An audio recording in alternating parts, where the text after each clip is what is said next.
حلقة من سلسلة متميزة من حلقات اللي هنتعلم فيها كل شيء بيتعلق بصناعة الأفلام. أنا تعمل الفارس، وخلينا اليوم نتعرف على الكلاكيت أو الكلابر بورد أو الساوند ميكر أو هذا الشيء غريب. الكلاكيت هي اختراع عظيم جدا، وترجع عظمتها لأيام الأفلام الصامتة، بحيث أنه كانت تستخدم كلوحة لينكتب عليها معلومات عن الفيلم فقط لا غير. بس بعشرينيات القرن الماضي اجى المخرج السينمائي ويليام ثرينج واخترع جزء البطاطي من الكلاكيت وضافه على اللوح التحتاني. مع مرور الوقت تم تحسينها من قبل مهندس صوت ليو بيون لتصير بوقتنا الحالي رمز كتير مهم بمملكة الأفلام. مساعد الكاميرا الثاني أو السكند اي سي هو مسؤول عن كتابة المعلومات على الكلاكيت، وطبعا مهمته انه يطلق الكلاكيت ببداية ونهاية كل مشهد، وهذا الشيء بيساعد الإديتور انه يزامن الصوت مع الصورة عن طريق الخازوق اللي بيطلع لنا على الويف فورم. ما بعرف شو ممكن نسميه هذا الخازوق، بس إذا عندكم فكرة اكتبوا لي بالتعليقات. بقديم الزمان كانت مزامنة الصوت مع الصورة بدون الكلاكيت هي أداة تعذيب ممكن تستخدمها ضد أي إديتور، لأنه هذا الشيء كان مستحيل. بس فضلا للتطور بيومنا الحالي بيقدر أي برنامج إنه يزامن الصوت مع الصورة بشكل أوتوماتيكي بدون أي مشكلة. الجزء العلوي من الكلاكيت بيجي مدرج بالأسود والأبيض، أو حتى ممكن يكون ملون بألوان مختلفة. هذا الشيء بيساعد بفصل الكلاكيت عن الخلفية، بنفس الوقت بيسهل على مساعد الكاميرا الثاني إنه يحسب المسافة بين الكاميرا وهدف التصوير عشان الفوكس يكون ضابط. وإذا كتير اضطر الأمر ممكن نستخدم الألوان الموجودة على الكلاكيت كمرجع أو نعتمد عليهم بالوايت بالانس. بس الألوان الموجودة على الكلاكيت بتكون بأغلب الأحيان معنا دقيقة، لذلك ما بنصح إنه تستخدموا الكلاكيت كمرجع رئيسي لتدقيق الألوان. هذا الاختراع العظيم ممكن لسه تستخدمه كتير شغلات، مثل إنه تستخدمه كلوح أو كخشب الكاسات السخنة، أو لا تقتل فيها حدا.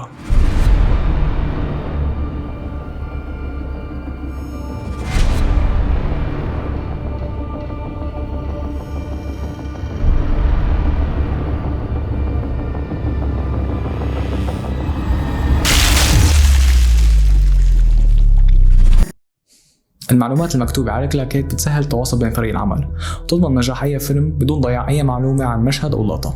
من أهم المعلومات اللي ممكن نشوفها بكل كلاكيت هن رقم الفيلم أو رقم من كرت الذاكرة المستخدم على الكاميرا، رقم المشهد واللقطة، الفريم ريت والتاريخ. بس هل يا ترى صار فينا نستخدم الكلاكيت بهالبساطة؟ أكيد لا، لذلك خليكم معي نتعرف على الخطوات المهمة اللي بنحتاج لاستخدام الكلاكيت. Use letters. من الشغلات المفيدة اللي ممكن نعملها إنه نعلم كل مشهد بحرف أبجدي مشان نعرف نميز بيناتهم. يعني المشهد الأول A أو B، وأهم شيء نحاول نتجنب كل من حرف I و O لأنه ممكن يبينوا مثل أرقام ويصير في سوء تفاهم بين فريق العمل. MOS. هون إذا تصور لقطة ما فيها صوت فلازم تحط إيدك على الكلاكيت بهي الطريقة عشان يعرف الإديتور إنه اللقطة ما فيها صوت وما يدور على الصوت على الفاضي. Tail slate. بعض الأحيان بيكون صعب نطلع الكلاكيت بالفريم الأول من فيديو، لذلك بنحطها بنهاية اللقطة بالمقلوب ومنطقة، وبعدين بنرجع لمكان الأساسي، وهيك بنوصل صورة مرئية إنه ما حسنا ننطق الكلاكيت أول الفيديو. Soft sticks. هون لازم نطق الكلاكيت بشكل كتير لطيف لما تكون اللقطة قريبة عن الممثل مشان ما نطلعوا من مود التمثيل.